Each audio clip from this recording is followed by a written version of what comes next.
Саламатсызбы урматтуу теле көрүүчү, Нур телеканалынын түз эфиринде Чордондо программасы. Студияда Мерим Абдилажанова. Көрсөтүүнүн алкагында коомдун саясий, социалдык, маданий, күнүмдүк эле турмушуна туш болгон, көйгөй жараткан, көңүл бурдуруун арттырган жана чечилүүнү талап кылган таалуу маселелерге токтолууну максаттап келебиз. Ал үчүн студияга тийиштүү тармактардын өкүлдөрү, адистери келип, түз берилген суроолорго ачык жооп бермекчи.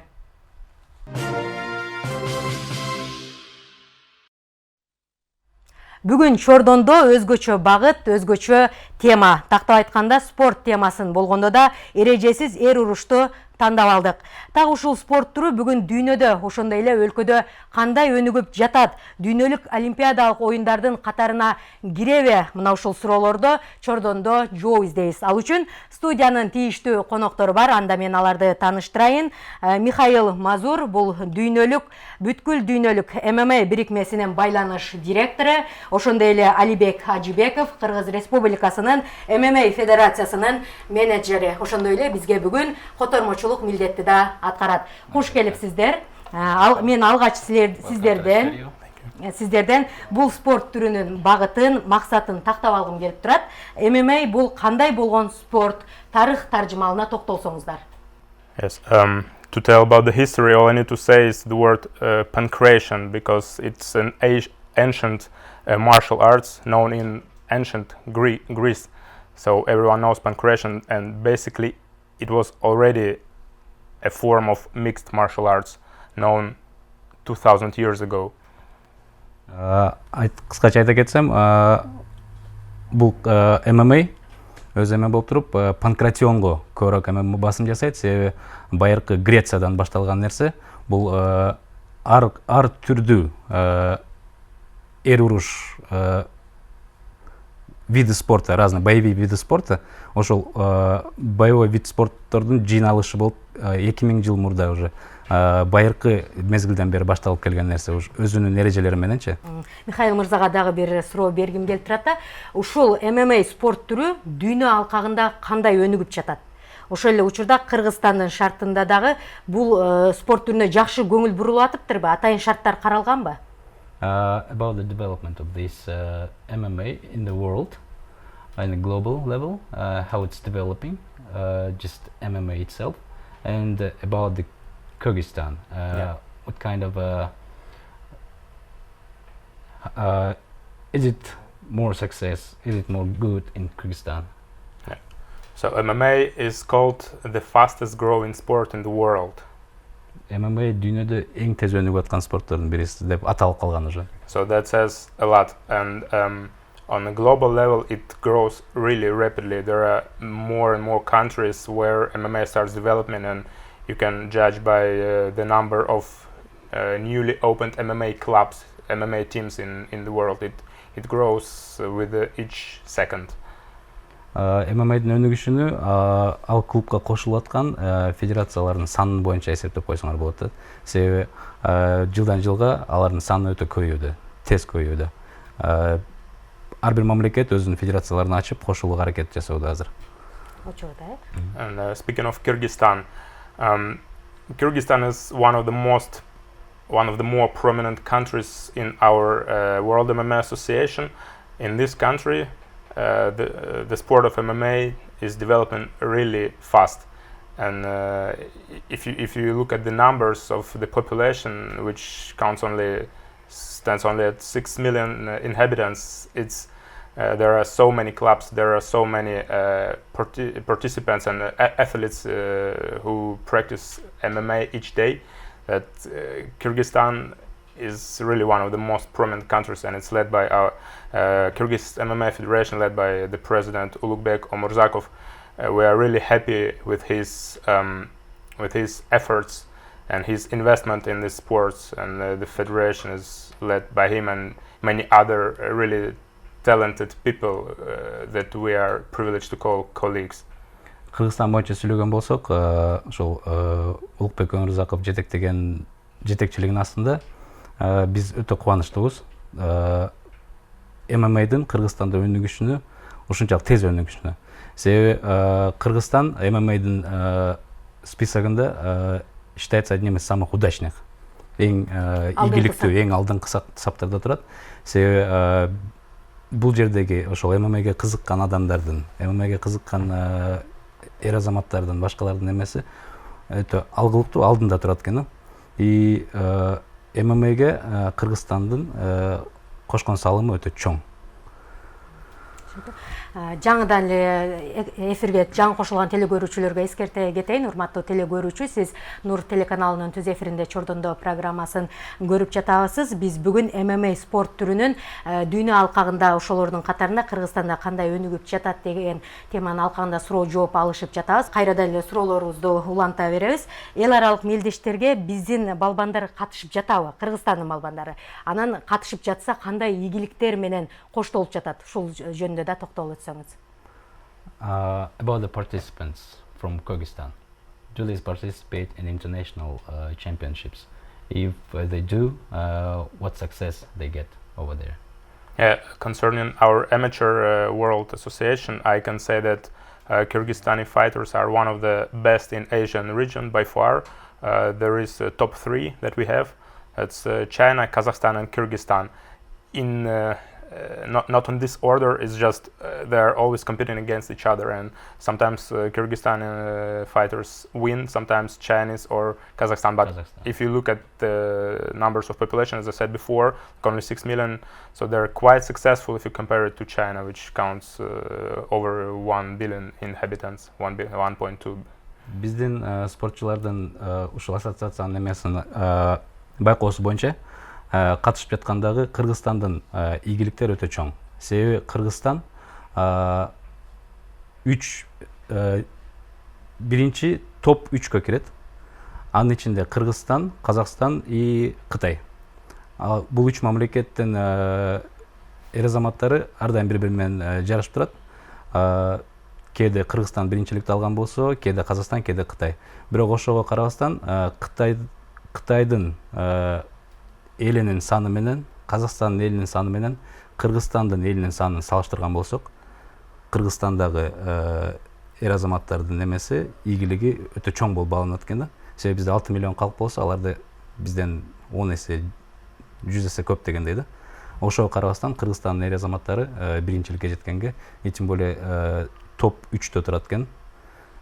Бул Кыргызстан үчүн эң чоң ийгилик. Саны менен статистикасын салыштырганда Кыргызстандын ийгилиги жогору деп айтса болот экен. Жакшы экен, анда бул маалымат бизди албетте кубандырат. Анан негизи эле бул спорт түрү менин көз карашымда, балким башкалар кандай ойлойт, өтө кооптуу спорт түрүндөй көрүнөт да. ММА деп атабыз, дүйнөлүк термин менен алып караганда, ал эми биз буну эрежесиз эр уруш деп кабыл алабыз да. Чын эле кооптулук жагдайы барбы? Аты айтып турганда эрежеси жок урушпу бул? She's asking about the dangers of this game, because it looks like dangerous. Does it have any rules or no? And is it really non-rule fighting, or it has some kind of rules and limitations? So first of all, this is a sport for a real man. I need to say this. Биринчиден бул чыныгы эркектин спорту деп айтсам болот. Second of all, there are really many rules, because you can, if you read the name mixed martial arts, you might think that everything is allowed, but it's no longer the case. Nowadays, the sport is really regulated, and this is the mixture of different martial arts, but you have also the limitations of each martial art.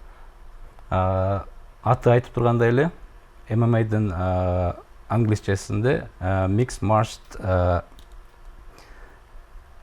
arts. Орусча айтканда смешанный боевые искусства. Бул жерде ар бир спорттун түрү камтылгандагын, ошол спорттун түрүндөгү ар бир эреже ошол эмеге камтылган. Бардык эле спортто кооптуулук бар, бирок бул жерде ошол кооптуулуктардын, мисалга, бир эле спорттун эрежеси алынган болсо, ал эреже бир гана спортко тиешелүү да. А бул жерде 5-6 спорт бириккенде, ошол эрежелердин бардыгы биригип келет дагы. Значит, бул эменин эрежеси көбүрөөк болот аларга карагандачы. Бир түргө караганда буларда уже эрежеси көп болот да. анчалык деле кооптуу деп эсептебейт. And I need to add about the injuries because if you compare it to boxing, where on annual basis many boxers die because of brain damage, because they receive all the hits in their head mostly, and in MMA during last 20 years maybe a handful of fighters died, like maybe 5, and they all died because they were fighting in non-regulated events, so they didn't have any medical checkup. Бул жерде ошол эмелердин жабыркашы боюнча да кошумчалап коеюн дедим. Себеби боксто мисалга алсак, боксто урушканда көбүнчө удар башка тиет. И көпчүлүк боксерлор мээси жабыркагандан көпчүлүк ошол нерседен кайтыш болот же ошол нерседен жабыркап калат. Бул жердеги эмелерде акыркы 20 жылдын эмесине статистикасын алган болсок, где-то бир 5 мушкер жабыркаган, бирок алар дагы жабыркаганда өз эмеси менен жабыркаган, себеби алар мындай эрежесиз башка эмелерди клубтардан мындайча айтканда уруксаты жок барып катышып койгонго ушундай болушкан. Түшүнүктүү. Михаил мырзага дагы бир суроо бергим келип турат. Дүйнө жүзүндө бул спорт түрүнө кайсы мамлекет өтө кызыгат да? Анан Кыргызстанда кандай экен? Кызыккандардын саны арбын бекен? Ошондой эле негизи эле сиздердин канча өкүлчүлүгүңүздөр бар дүйнө боюнча? What about countries who is more interested in this kind of sport, MMA? And what about the Kyrgyzstan? Do the Kyrgyzstan peoples more interested than others? And how many members in the world you have in your association? In total, our World MMA Association has almost 60 members. Азыркы күндө дүйнөлүк MMA ассоциациясында 60га жакын өкүл бар дүйнө жүзү боюнча. Өкүл дегенде бул өкүлчүлүк бул мамлекеттер да. So 60 countries are the members, and right now we are in the process of merger negotiations with the other association, which is called International MMA Federation. So we are going to combine to merge our organizations in order to develop the MMA together, and then we will have more than 100 countries together. Азыркы кезде бизде сүйлөшүүлөр жүрүп жатат дейт. Эл аралык ММА ассоциациясы менен эл аралык ММА уюму и дүйнөлүк ММА ассоциациясы экөөнүн ортосунда азыр сүйлөшүүлөр жүрүп жатат. Себеби экөө бириккенден соң бул ассоциациянын эмесинде 100дөн ашуун мамлекет уже өкүлчүлүк болуп катарына кирип калат да.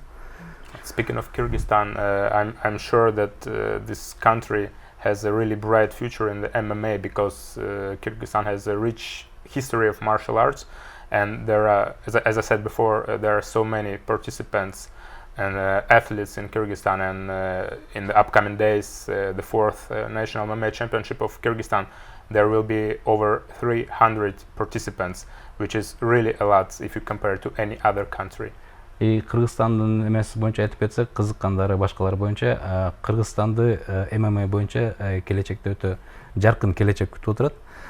Себеби башка мамлекеттерге, башка эмелерге салыштырмалуу Кыргызстандын мушкерлери, Кыргызстандын эр азаматтары кызыгуусу өтө чоң бул нерсеге. Себеби Кыргызстан мурдатан ошондой аралаш уруш боюнча, атлетика боюнча, физикалык жактан күчтүү балбандарга өтө бай мамлекет. Бул деген нерсе эртең боло турган 4-чү улуттук чемпионаттын саны да көрсөтүп турат. Себеби 300дөн ашуун атлет катышууга жолдомо алган. Мына өзүңүздөр айтыңыздар, 60 мамлекетте өкүлчүлүк бар деп, эгерде эки уюм биригип, анда 100дөн ашык өлкө кирип калышы мүмкүн депчи. Бул багы келечеги чоң дегенди билдирет да. Мен ушул нерсеге кызыгып атам. Эгерде мындай болсо, бул спорт түрү дүйнөлүк олимпиадалык оюндарга кире алабы? You already said that two organizations trying to merge, yes. Merge, and what about the Olympic Games? If it's gonna happen, and you will have 100 countries as a members, and in a World Olympic Games, does it has any place over there? I can assure you that eventually we will be there, and this is our final destination in Olympic. Ишендирип кетем дейт, ал жака кирүүгө чоң аракет жумшайбыз, себеби бул биздин башкы максаттардын бири. Right now, because of the merger, juridically it's called amalgamation, but it doesn't matter. We are gonna have much higher chance to get to the GAIS, which is organization, which is the last step before the Olympic Games and International Olympic Committee, IOC.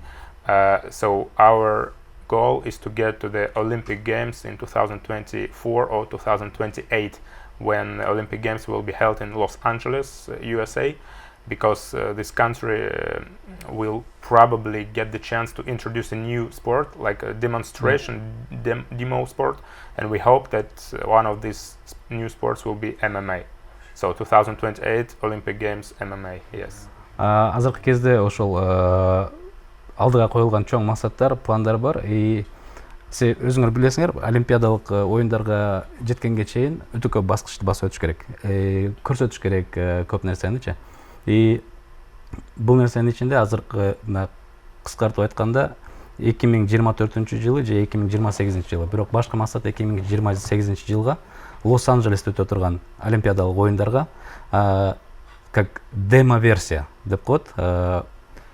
Буну презентация катары көрсөтүп туруп, демо версиясын. И ошол жерден уже эл аралык олимпиада комиссиясынан кароосуна коюлуп туруп, ошол демо презентациясын кылып туруп, ошол жерден уже уруксат алып туруп, 2028 жылга Кудай буйруса чоң аракеттер бар. Ошол жылдан баштап олимпиадалык оюндарга кандайдыр спорттун дагы жаңы бир түрүнү киргизүүгө. Биз жакшы жаңылык уктук. ММА боюнча мелдеш эртең Жалал Абад шаарында өткөрүлөт экен. Биздеге жеткен маалыматтарга караганда, бул мелдеш эмнеси менен айырмаланат буга чейинкисинен? Эмне үчүн Жалал Абад шаары тандалып алынды? We heard that tomorrow, on the 20th of April, will held in Jalal Abad. And why did you choose Jalal Abad? Yeah, that question you need to ask Ulukbek Umurzakov and his team. Actually, that's not up to me or our World Association to decide.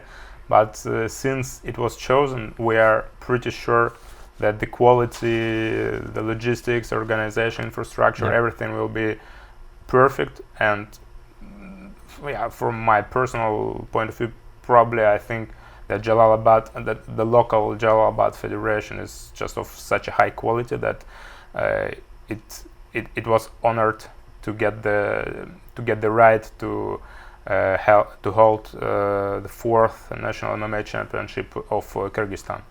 Бул суроону көбүнчө менде башка айтканда Улукбек Өмүрзаковго бере турган суроо экен дейт.